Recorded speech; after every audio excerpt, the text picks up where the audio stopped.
Good morning. Ayan, ngayon lang ulit tayo nakagawa ng video dito. Ayan, natambakan tayo ng trabaho dahil ng mga nakaraang araw, busy tayo doon sa dipo ng anak namin. Ayan, so may papakita lang ako sa inyo ng isang gagawin. Yun o, TCL. TCL. Ito yung nangyayari sa compressor niya. Kinalawang yung ilalim. Butas. Yung terminal o. Putol o. Sabi sa inyo, ito yung number niya ng compressor na anggian ng pintura. So mapapasin nyo ito 3-phase 40 to 80 volts. Yung papalitan natin 90 360. Yan. So magkaiba siya. Pero R32 410 din tong gamit nito.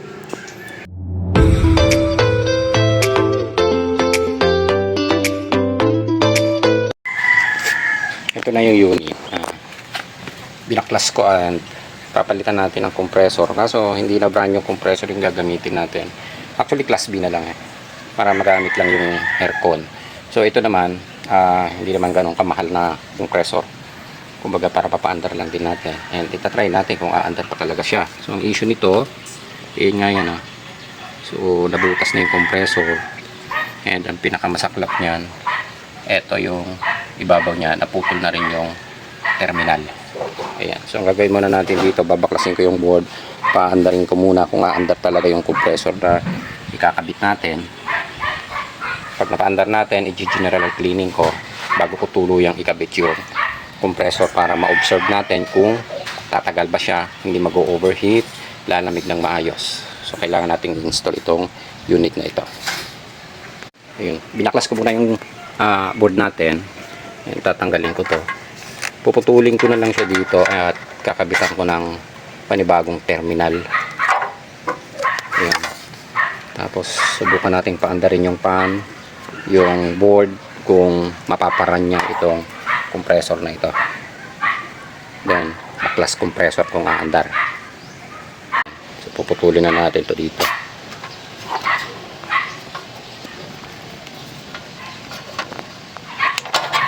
Okay.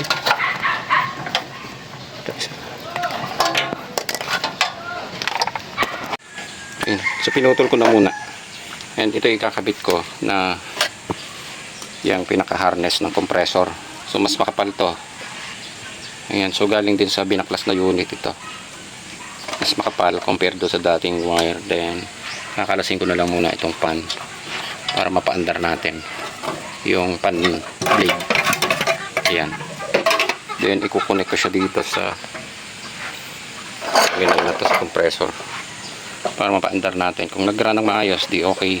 Yan. So mapapagana siguro natin. Dinugtong na natin siya dito. So magkaparehas naman siya ng kulay. Then lalagyan natin ng tape for safety bago natin paandarin. So before natin i-on or paandarin yung compressor, chinik ko muna siya kung may shortage yung output. Ayan. So wala naman tayong nakuha. And pwede siya dito. Tulad niya, nakakabit yung isang terminal. Hanapin nyo yung negative ng capacitor dito and tingnan nyo kung may shorted kayo makukuha.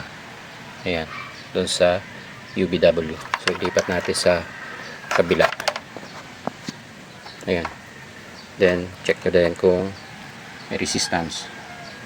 Ayan, so wala namang resistance na nakuha. Then tingnan natin yung kabilang terminal ulit. Ayan, so nilipat ko. Then doon ulit tayo sa negative ng capacitor. Ayan, so wala siyang shorted.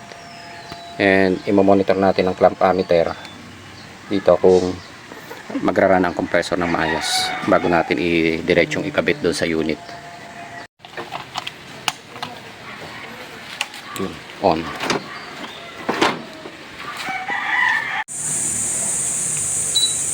Ayan, so nag-on na siya. Antayin na lang natin kung magra-run yung compressor. Then monitor na lang natin yung clamp ammeter. Ayan. So nag-run na yung indoor. Ayan. So 0.5 yung ating clamp ammeter. Yan, pataas na pataas. Umandar ang compressor nito. Yun. Okay.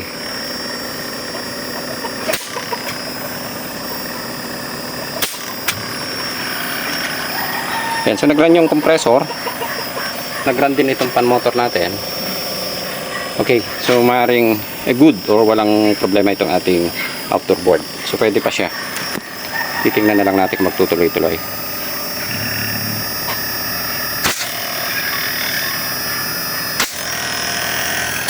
Yun, so tuloy-tuloy naman. Medyo maingay siya kapag walang load. Pero pag nagka-load siya ng refrigerant o nakakabit na, ito na yan siya. Yan o, so tahimik siya. Wala ka halos marinig. Yan o.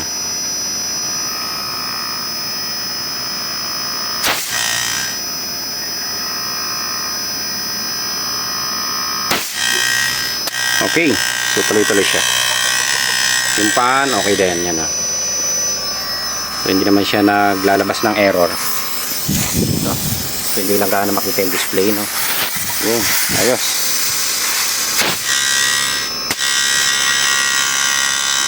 Ayan, so 9 ampere siya. O 0.9 ampere pagka pinakpan natin yung compressor, yan na tumataas. Ayan, so yan yung load niya. Okay, ayan. Okay, so pwede pa.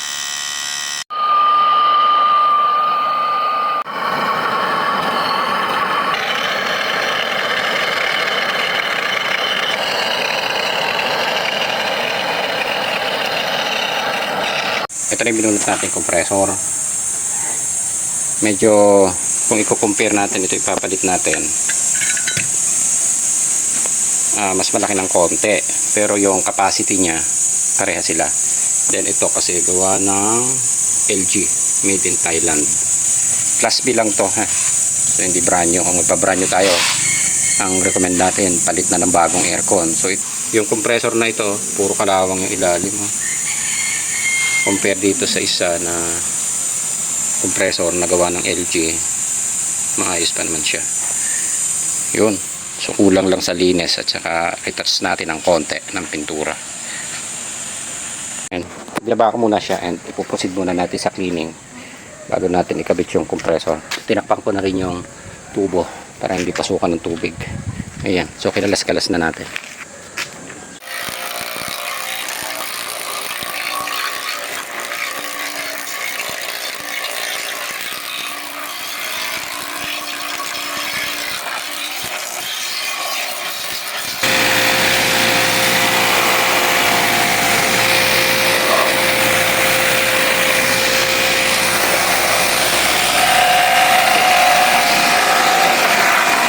Ito na after natin malinisan. So ganito na itsura niya. Malinis na rin flooring. Pininturahan ko yung mga spot ng kalawang, pati yung tubo. Nilagyan ko ng primer dito pati sa gilid. Then ito na siya. Pinlasin ko siya ng nitro para malinis yung tubo natin bago ko isalpak yung compressor natin. I-retouch ko ng konti itong compressor. So ito dinoblehan ko lang ng pintura sa ilalim ng primer para hindi kalawangin. So class B lang kasi itong compressor natin. And dito papakita ko sa inyo. Ito yung number niya ng compressor na anggian ng pintura. So makapapansin nyo ito 3-phase 40 to 80 volts. Yung papalitan natin 90 360. Yan. So magkaiba siya. Pero R32410 din itong gamit nito. Yun, pwede siya. Actually, hindi ko rin sure kung under talaga ito maayos. So, itatry ko lang. Ayan. Susubukan natin kung under. Then, ang pinagtanggalan naman ito is pang 1.5 HP din. So, malaki lang ang pagkakadesign nitong isang compressor na ito. Ayan. So, isasalpak ko muna. So, nahihinan ko na yung compressor. Ayan. Fit naman siya. Yung posisyon ng accumulator, doon din. Parehas din. Ayan. So, mapapansin nyo lang yung compressor may mga ganyang pintura kasi dinoble ko para hindi siya kalawangin. So, wala akong ibang pintura eh. So, primer ito na gray para makaiwas sa kalawang. Ayan. Kaya ganyan itsura nyan. Pati itong gilid na to. Yun. Ayos. So, papaandarin na natin ito. I-assemble ko lang yung casing nito. binaklas ko muna yung board and papalitan ko yung harness. Ito yung harness kanina na nasunog yung pinakadulo na yan. Dito din dinugtong ko. Ito, ipapalit ko mas makapal na wire and bubuuin ko na lang. Tatanggalin ko na yung pinaka connector. So wala nang connector. Hindi na natin gagamitin to. Direct na siya dito. Yan. Hinang na lang natin din. Magka-color coding din naman siya eh. Yan. Ito na siya after natin mapalitan ng compressor. Ayan. So i-assemble ko na lang. Itong wire, ayan, mas malaki yung ginamit kong wire. Then, inihinang ko siya doon sa mismong board. Ayan. So ikabit naman ng maayos itong compressor. Nilagyan ko lang ng primer kaya ganyan ang kulay. Para hindi siya pasukan o kapitan ng kalawa. Ayan. So paandarin ko lang muna para makita natin kung okay siya kapag ka nakakabit ang compressor. Ayan, yun lang natin muna.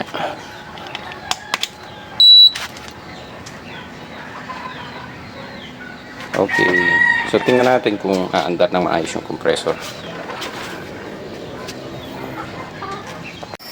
Ayan, mandar na yung pan. Mandar na din yung compressor. Ayan.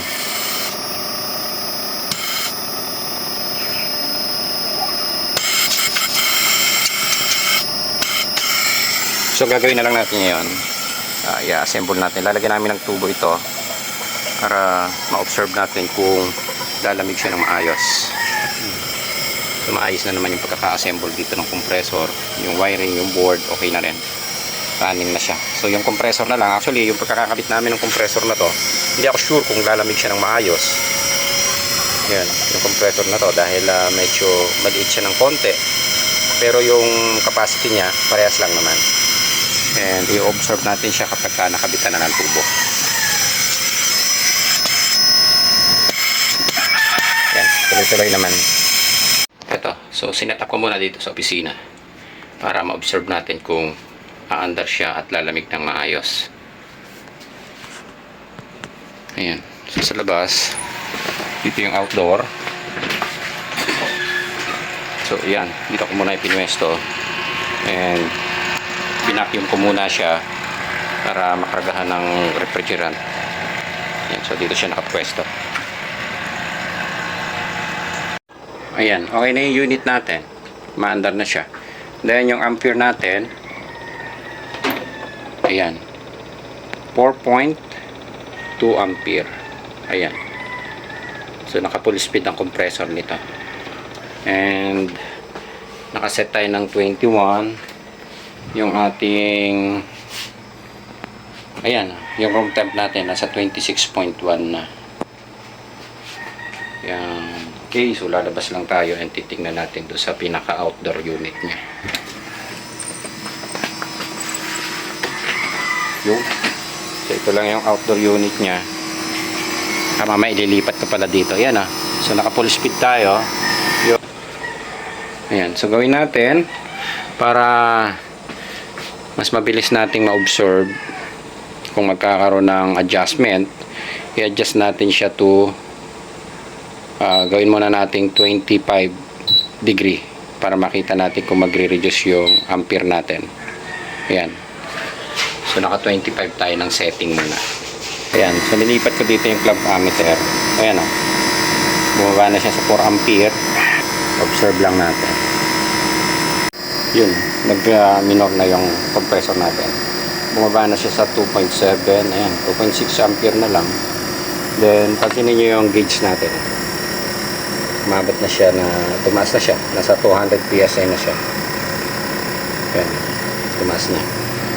Tumataas yung gauge, bumababa ang ampere. Ayan. So, itong gamit ito is yan yung tinatawag natin. Capillary type to. Kaya mapapansin nyo yung compressor natin. Kahit ibang size yung ginamit natin, ibang specs, umubra siya dito. Ayan. Bumaba na siya ng 2.0. Then, ang gauge natin, unti-unting tumataas. Yan. So, ito ang pagkakaiba dun sa PEB type. Ayan. So yung setting natin ng room temp, ayan, 25.8. Then, sakto-sakto lang, no?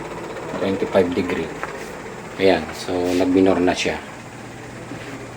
Ayan, medyo malayo yung posisyon ng ating tester. Ayan. Then, subukan ulit natin i-adjust yung temperature natin. Gawin natin 18 degree. Ayan, pataas pala to. Sorry. Yan, 18 degree.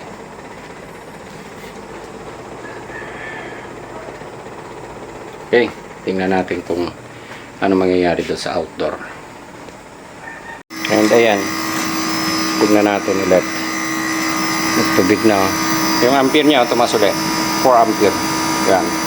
Tapos yung gauge natin, bumagsak siya sa, ayan, 120 PSI na lang siya. Ayan, napapansin nyo yung compressor natin, naka full speed. Ayan. So tuloy-tuloy siya. Babaguhin lang ulit natin ang setting ng temperature doon sa loob. Baguhin ulit natin. I-up natin ng 25 or 24. 24 na lang. Yan. Para maabot niya ng lamig kaagad. Pag tingnan natin kapag ka naging umabot na siya sa 24 degree dito. Yan. Ito. Yun. 24.9. Then, tingnan natin doon sa labas ulit. So, check natin kung same pa rin. Ayan. So, nag-totally cut off yung compressor. Manarapan. Then, yung gauge natin, ayan, mataas siya. Yung rampometer na yan, 0.3 na lang. Yan. So, nagkaroon ng cut off. So, ito yung pagkakaiba doon sa may EEB type. Ito, totally nagka-cut off ang compressor. Ayan, patay ang compressor. Sa EEB type, usually hindi namamatay ang compressor niya. Tuloy-tuloy yung andar.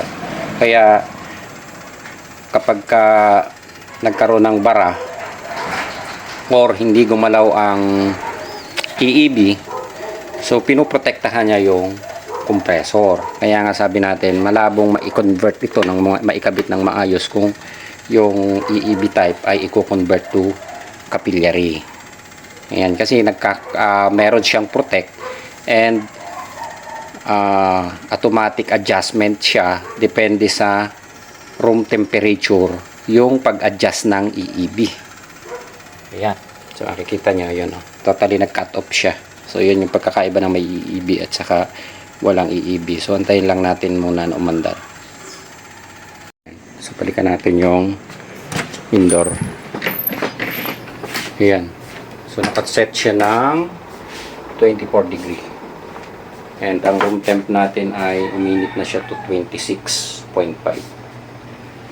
Then, punta natin ulit yung outdoor.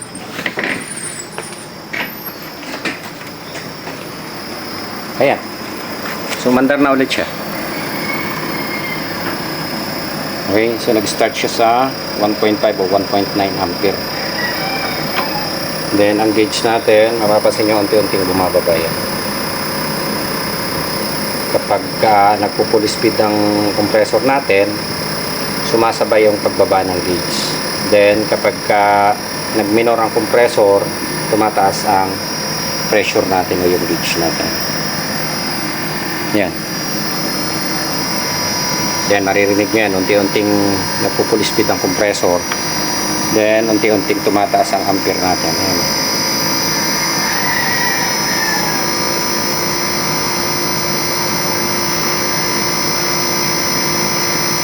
Yan, 3.3 na siya hanggang sa umabot siya ng, actually 4.1 lang yung nakuha natin na maximum niya. Then yan, bumababa na ulit yung gauge natin. Ayun, so okay na. Balikan na lang ulit natin yung room natin.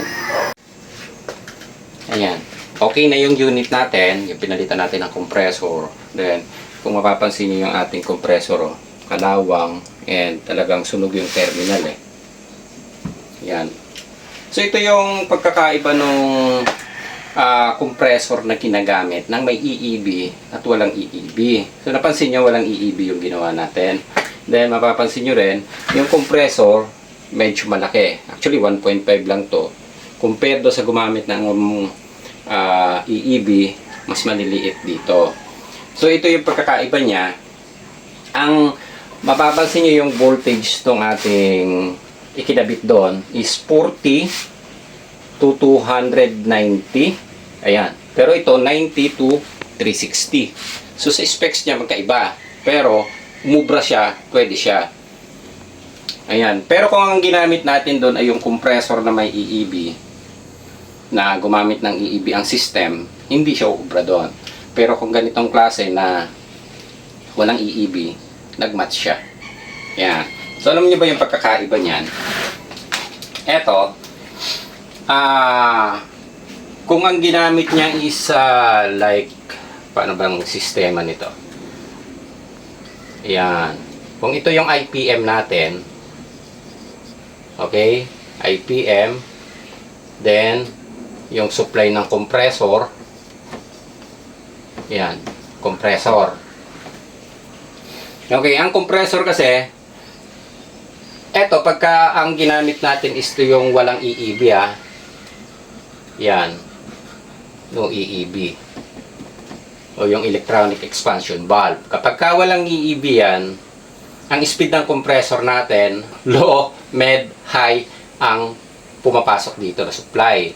So, nagmi-minor siya kapag ka malamig na yung room natin. So, kinukumand ng ating indoor.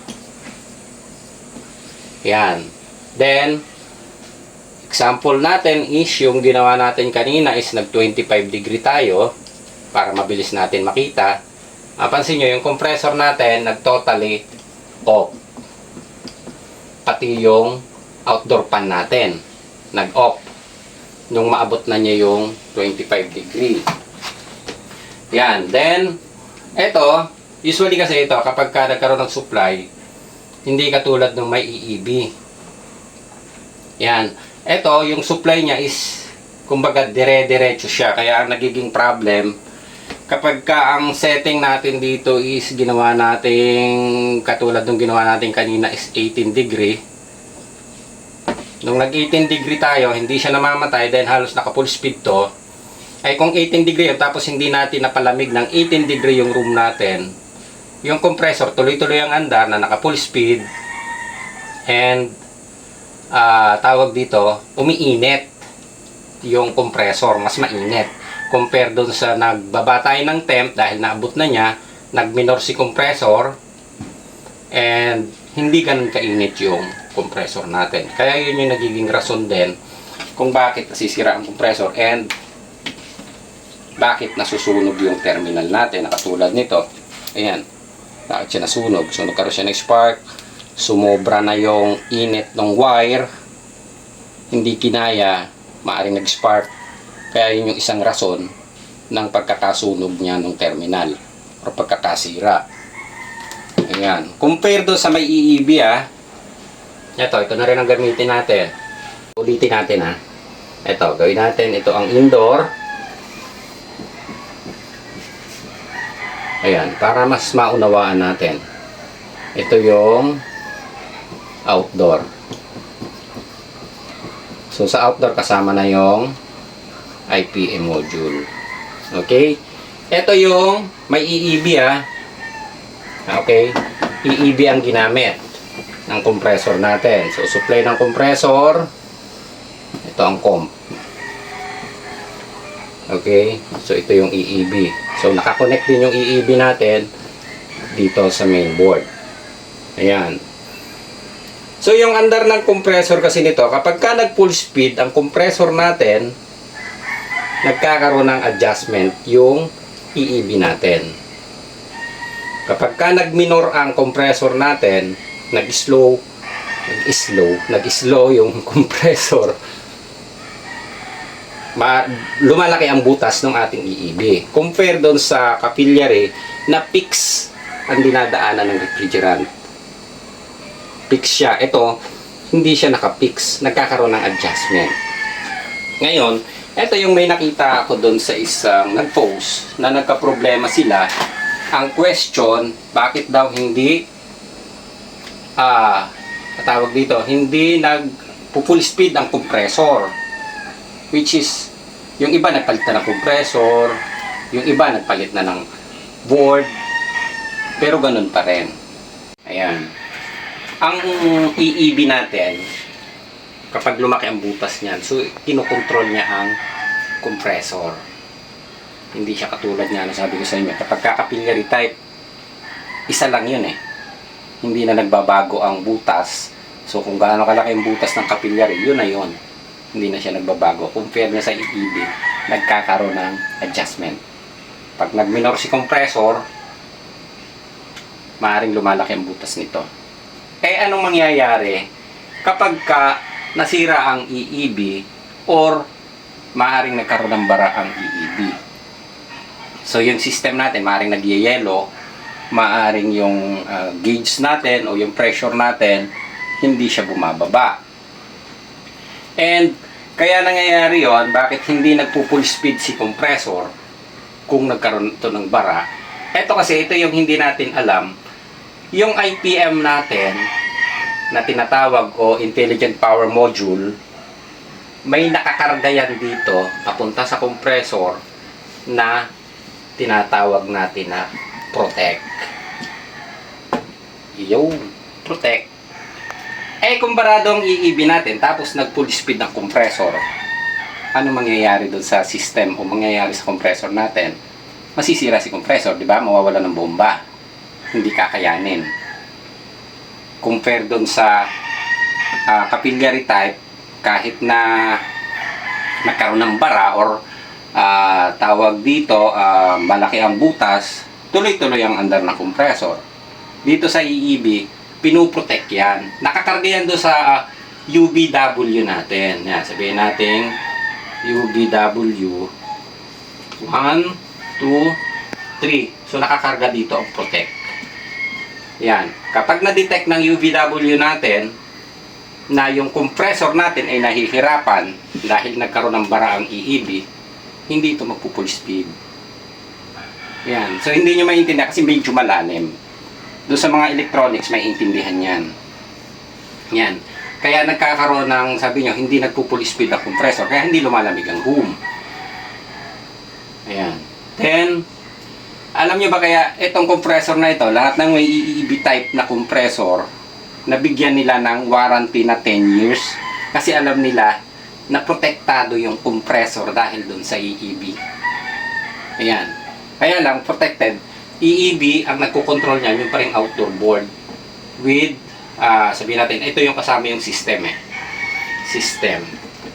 So malalim yan kasi pagdating sa system, nandun sa IPM, papasok ng sistema UVW din yan. Yan. UVW, then UVW na yan, yung papasok doon sa system natin, may nakakarga pa rin protect yan.